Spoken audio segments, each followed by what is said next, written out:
Estamos de regreso con ustedes aquí en Cara a Cara de Radio Caracol, hablándoles un poco de lo que está sucediendo con la corrupción y la compañía Odebrecht. Y nuestro invitado es Giovanni Vicente Romero. Él es abogado, es analista político, pero también es columnista de medios internacionales y se conoce bastante bien toda esta caja de Pandora, como nos decía en la primera parte del programa, que se ha destapado con el caso de esta compañía Odebrecht. Y antes de la pausa estábamos hablando un poco de la implicación que hay en Brasil, en Chile, que todavía no se ha comprobado nada, y en Perú, donde ya han avanzado y están buscando a un expresidente, pero hay otros que podrían estar implicados. Pues vamos a seguir analizando país por país, Giovanni, en la medida en la que se han visto afectados. Y seguimos para hacer como este recorrido Ecuador, que también parece que, y es interesante porque en Ecuador hay elecciones presidenciales este año, y mencionamos Chile inicialmente también porque los chilenos también tienen que ir a elecciones, entonces ese contraste, a ver ahora cómo se van a manejar las cosas, ¿no? ¿Qué se puede decir de Ecuador? Ecuador es un caso bastante interesante en el sentido de que ha surgido muy poco en cuanto a lo que tiene que ver con las detenciones, con la investigación. Ahora mismo lo que notamos es que en Ecuador hay un gran resentimiento, una gran se podría decir que están molestos porque todavía no ha surgido ningún desarrollo relevante con relación a este caso, pero Ecuador también se ha visto afectado por los tentáculos de la trama originada en el conglomerado brasilero. Es decir, tenemos que ver que estuvo extendida por una decena de países de Latinoamérica. Ecuador no creo que sea la excepción, pero entre el 2007 y el 2016 la constructora probablemente sobornó a funcionarios del gobierno ecuatoriano por un valor por un valor de unos beneficios de aproximadamente 116 millones, pero esto todavía no se ha confirmado, por lo cual sigo manteniendo que Venezuela es el país de más sobornos y República Dominicana es el segundo, pero esto es básicamente lo que ha revelado el Departamento de Justicia de los Estados Unidos. O sea, para llevar a cabo la investigación, la Fiscalía ecuatoriana se encuentra ahora mismo investigando y ha pedido unos días para que España pueda tomar la declaración de la constructora y Rodrigo Tecla Durán, me parece que así se llama, que se encuentra detenido en España. Es una persona relacionada a este caso que está detenido en España, y entonces ellos están esperando la declaración de este señor para poder incorporar esta pieza al proceso que ellos están llevando. Y por otro lado, me parece México también un caso para mencionar. Es que quería seguir como en el orden de Sudamérica y subir hasta Centroamérica y México para seguir como en el orden, ¿no? Claro, Y claro por que sí, eso, claro que porque por supuesto, y falta Panamá, que también está destapándose la olla en el día de hoy. Pero después de Ecuador, ya hablamos de Ecuador, porque la bomba estalló en Colombia. En Colombia tú mencionabas en la primera parte que uno de los candidatos del Centro Democrático lo estaban investigando porque se había denunciado que había recibido esos dineros. En Colombia es ilegal que ingresen dineros extranjeros a las campañas políticas y más las presidenciales. Pues esta semana también se conocía de una denuncia que se hizo y que estaban señalando que parece que la campaña del actual presidente Santos de su reelección también habría ingresado dinero, aunque después el fiscal dijo que no tenía la prueba concreta, pero que se lo estaba dejando a otro organismo para que lo investigara. En Colombia también ha reventado toda esta situación y la Superintendencia de Sociedades parece que decidió también quitarle parte de lo que es la licencia, por llamarle de alguna forma, que le permitiría continuar trabajando a Odebrecht. O sea que, pero en la parte de investigación parece que va a ser un poco más lento. ¿Qué se puede decir de lo de Colombia, Giovanni? Bueno, en cuanto a Colombia, pienso que es bastante importante lo que ha surgido en estos días, bueno, lo que ha surgido en los últimos 2 días con relación al vínculo que pudo haber tenido la campaña política de reelección del presidente Juan Manuel Santos en el 2014. Y las alegaciones son de que aquí pudo haberse recibido $1 millón que estuvo destinado para esta campaña. Y aquí, entonces, nosotros vemos que algunas personas señalan que uno de los sobornos realizado me parece que fue, tengo que confirmar ese dato, si fue por el congresista Bula, sí. Bula o si fue por el ex viceministro de transportes, me parece. Entonces, uno de estas personas envió presumiblemente $1 millón que iba destinado para campaña del presidente Santos 2014. Pero yo pienso que es un momento importante para Colombia sentar un precedente, sentar básicamente un ejemplo en la región y demostrar que tiene voluntad política. He visto que el presidente recientemente ha dado instrucciones para que sea investigado este aspecto que lo afecta a él mismo, pero obviamente yo espero que pueda salir airoso de este escándalo que se podría decir sacudiendo toda América Latina como un tsunami, ya que el presidente recientemente recibió el Premio Nobel de la Paz y entonces ahora tener este problema o esta mancha en su trayectoria es como un poco contradictorio en términos de comportamiento, en este caso de comportamiento político. Claro, ahora mencionabas Venezuela, que fue quizás uno de los países donde más corrupción hubo en cuanto a recibir dinero. ¿Cómo está la situación en Venezuela? Y en Venezuela es como más difícil que se pueda hacer justicia con lo que hay ahora en cuanto al control de poder, ¿no? Venezuela es un caso especial, obviamente tiene sus propias características. Y yo entiendo que según el detalle del caso abierto por la justicia de los Estados Unidos, en el caso de Venezuela los pagos fueron por 98 millones de dólares a varios intermediarios que dijeron tener acceso a compañías públicas, pero aquí Odebrecht pretendía obtener información confidencial sobre proyectos y garantizarse concesiones. Es decir, que Odebrecht lo que buscaba, no se está hablando aquí de hecho de campañas, pero básicamente se está hablando de que trataba de buscar concesiones, trataba de buscar facilidades y privilegios. Entonces, aunque sí tengo que mencionar que el publicista o el asesor político que mencioné en el principio, Joao Santana, llegó a brindar algún tipo de asistencia técnica, ya sea en los gobiernos anteriores de Hugo Chávez, pero obviamente esto no quiere decir que todo haya sido de esa manera, porque las cosas, hasta que no se demuestre lo contrario, no pueden darse como una verdad, pero me parece que él estuvo asesorando en Venezuela también.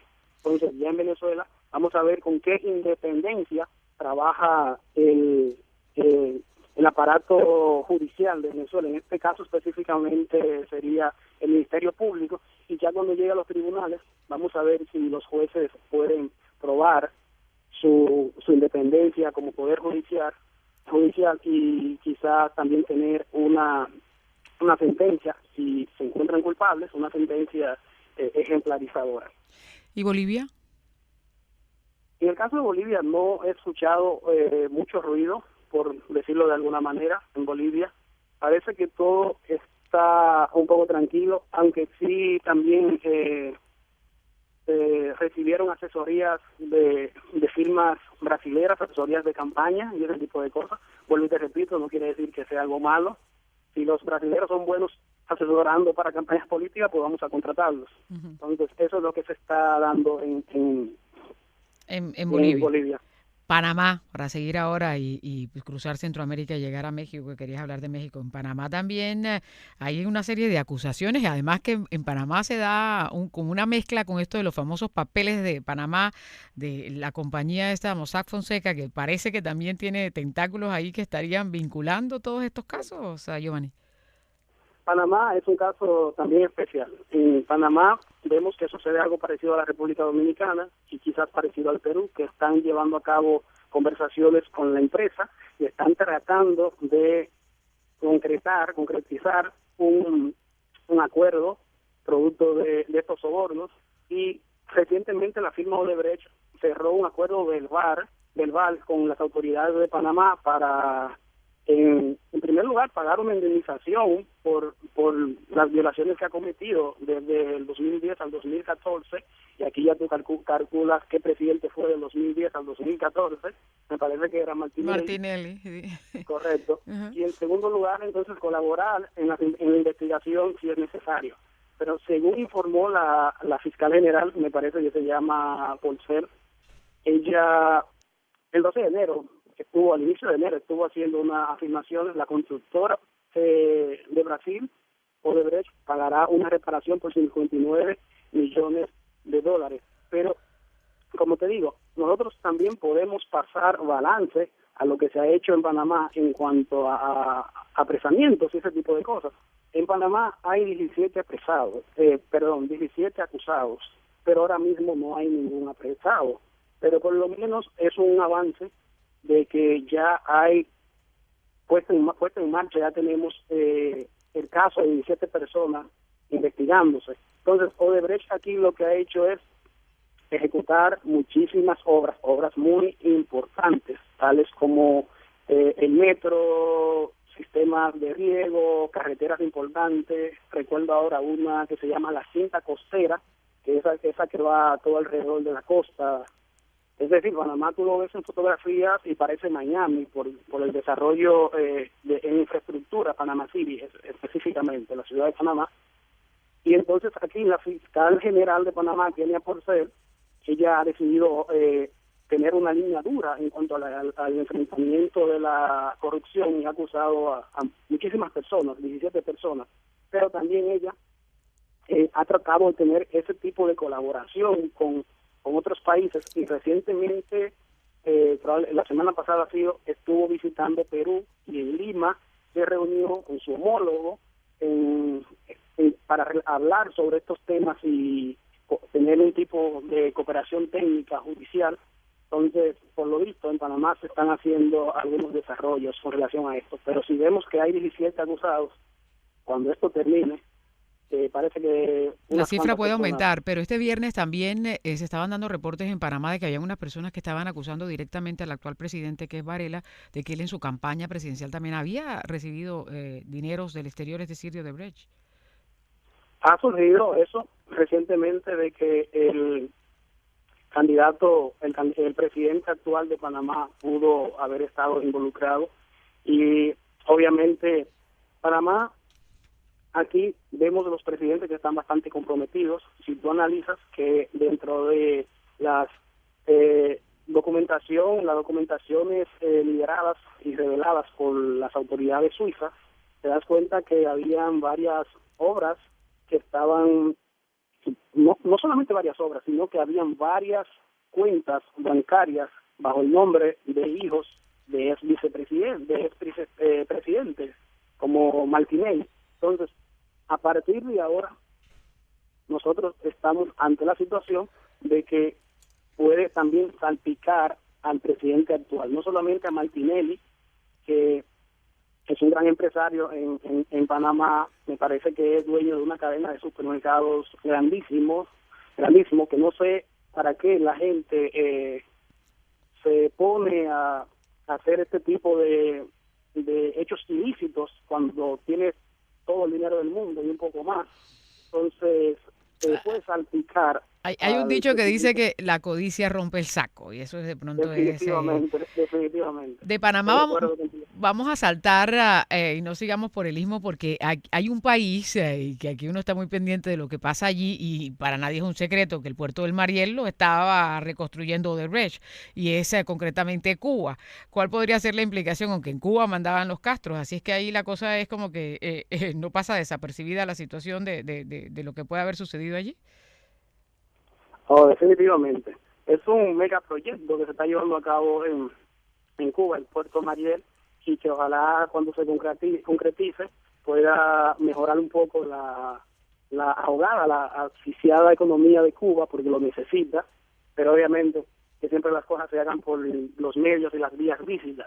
Entonces, yo pienso que este escándalo de corrupción puede haber espantado a algunos inversionistas del Mariel, porque es un proyecto. Cuba es una nación que probablemente, producto de su propia naturaleza ideológica y del bloqueo injusto, yo lo llamo así, ya es algo muy personal mío, que ha pesado sobre Cuba en los últimos 50 años, pienso que está totalmente sedienta de inversión extranjera. Y esto no le ayuda mucho si sale vinculada a este escándalo. Entonces, el escándalo de corrupción de Odebrecht en Cuba es conocido en todo el mundo, excepto en Cuba, donde los medios oficialistas apenas han informado un poco sobre ellos y se limitan a hablar de lo que sucede en el resto del mundo, obviamente.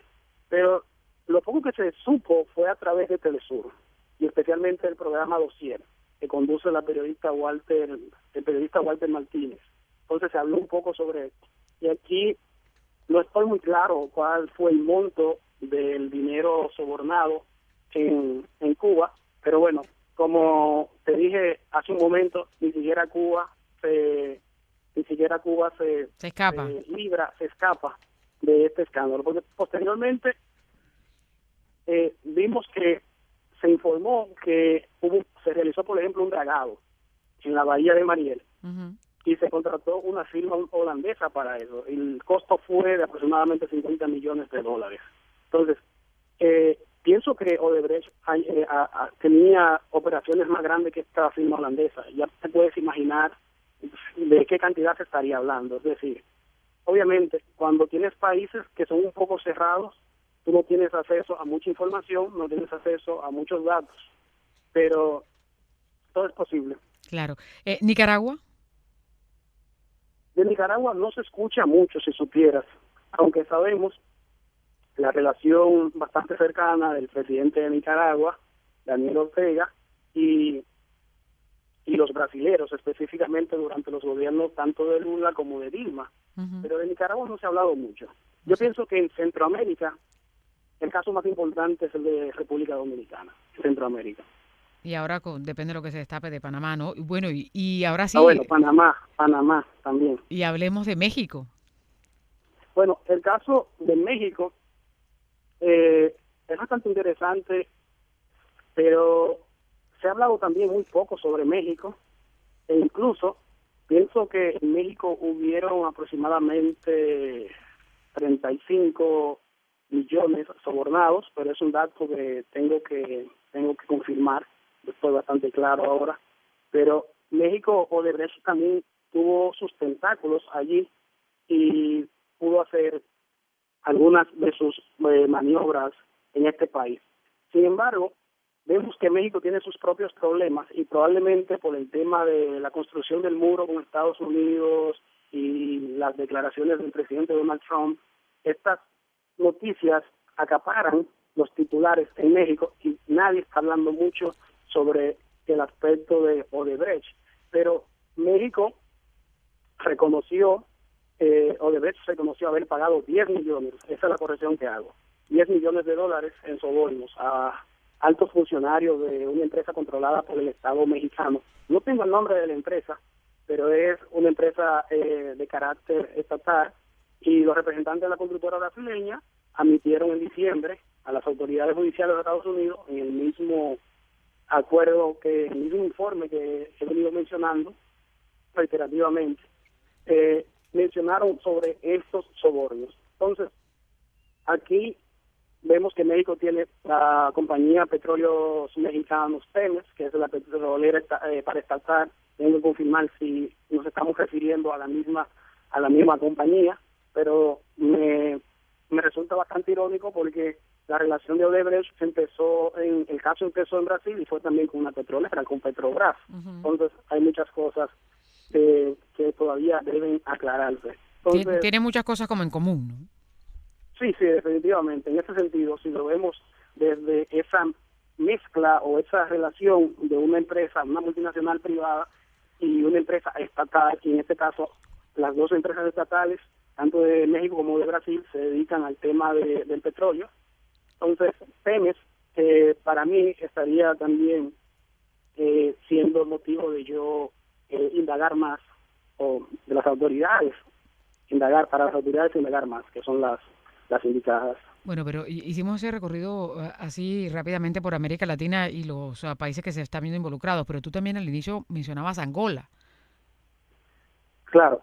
¿Qué pasó? Lo que sucede fue que en Angola estuvieron, Odebrecht estuvo trabajando en Angola y Mozambique, que es otro país, y estuvo asesorando al presidente Dos Santos, que todo el mundo conoce a este presidente, tiene como 20 o 25 años en el poder. Entonces, todavía hay muchas cosas que determinar para ver cuáles han sido las consecuencias y cuáles son las ramificaciones que se establecieron en Angola. Pero era un comentario referente al aspecto geográfico que logró alcanzar Odebrecht, logró expandirse tanto en América Latina como en África, en ese sentido. Pero no quisiera irme de América Central sin hablar un poco de lo que se ha hecho en República Dominicana. Uh-huh. Bueno, yo pienso que allí muy poco se ha hecho, en el sentido de que estamos hablando de 22 millones de dólares. Hay un problema fundamental en este caso, que las autoridades hablan poco. Por ejemplo, a diferencia de Panamá, a diferencia de Colombia, que el presidente dio un paso hacia adelante y por lo menos instruye para que se investigue, no se ha visto mucha voluntad desde la presidencia de República Dominicana. A lo que me refiero es el presidente se mantiene en silencio mientras el Ministerio Público sigue haciendo su trabajo, y lo que se han limitado a hacer es crear una comisión, pero resulta que una comisión que no son miembros del Ministerio Público ni nada por el estilo, son personas notables en República Dominicana que están investigando el hecho. Entonces, el problema es que algunos de los miembros de esta comisión tienen conflictos de intereses, y el presidente de la comisión, la persona que la preside, fue incluso miembro del consejo directivo de la empresa dominicana que tenía vínculos con Odebrecht. En este caso se llama Acero Estrella. Esa persona fue miembro de ese consejo. Entonces, para mi entender, eso lo inhabilita, lo inhibe inmediatamente para poder ser parte de esta comisión. Me parece que ellos han tenido poco desarrollo, y lo único que pude ver que hicieron fue dar un viaje a la planta termoeléctrica, a la planta de carbón llamada Punta Catalina, que es el proyecto más ambicioso de República Dominicana y probablemente de muchos países de la región, porque pocas personas saben que este proyecto que se está construyendo y está completado en un 72%, es una obra valorada en 2.440 millones de dólares. 2.4 billones de dólares. Estamos hablando de billones, 2.4 billones. Entonces, aquí esta comisión lo único que se limitó fue, recientemente hizo el viaje, se limitó a decir que el proyecto se ve muy bonito, que se ve todo muy positivo. Ellos fueron básicamente a hablar sobre las características físicas del proyecto, y no en sí recabar información sobre documentación, sobre contratos que se pudieron haber realizado, y como pienso, eso no se encuentra en ese lugar, eso se encuentra en la ciudad donde están todos los funcionarios públicos, por lo menos los más importantes en términos de categoría, y entonces se está haciendo muy poco. Lo que tú puedes ver es que una sola persona ha sido señalada como aquel que recibió los 92 millones de dólares, pero no ha sido acusado, solo ha sido interrogado, no ha sido acusado, y no ha sido formalizado ningún acto o ninguna acción judicial en su contra. Lo que sí vemos es en todo el internet y los periódicos muchas fotografías del presidente y el procurador general de la República acompañando a este empresario en actos de inauguraciones y ese tipo de cosas. Obviamente, eso es anterior al escándalo. A que reventara el escándalo. Efectivamente. Entonces, yo pienso que hay conflicto de intereses por ese lado. Bueno, y se ha anunciado también que varios fiscales de todos estos países que hemos mencionado aquí van a tener una reunión a mediados de febrero en Brasil, precisamente para analizar más detalles de todo este escándalo. Giovanni, vamos a seguir en contacto, porque a medida que sigan reventándose más historias relacionadas con este caso y más mandatarios, exmandatarios, candidatos que sean llevados a la justicia, pues hay que seguirles la pista y el vínculo. Muchísimas gracias por habernos acompañado aquí en el programa. Como te dije al principio, esto apenas empieza. Hay mucho todavía por ver. Muchísimas gracias, ha sido un placer estar en tu espacio y definitivamente agradecido. Muchísimas gracias. Seguimos en contacto. Era Giovanni Vicente Romero, es abogado, analista político y también columnista de medios internacionales. Gracias también a Luis del Busto, que estaba pendiente de todo lo que pasaba, sobre todo en Panamá, que nos acompañó aquí en la parte técnica. Madeline Prendes, que nos ayuda en la producción. Y yo, quien les habla, Yoli Cuello, les damos las gracias por estar en sintonía. Chao, chao. Los personajes que generan noticias, los hechos que necesitan análisis, los grandes debates. Cara a Cara, el programa periodístico y de opinión de Caracol 1260 AM. Cara a Cara.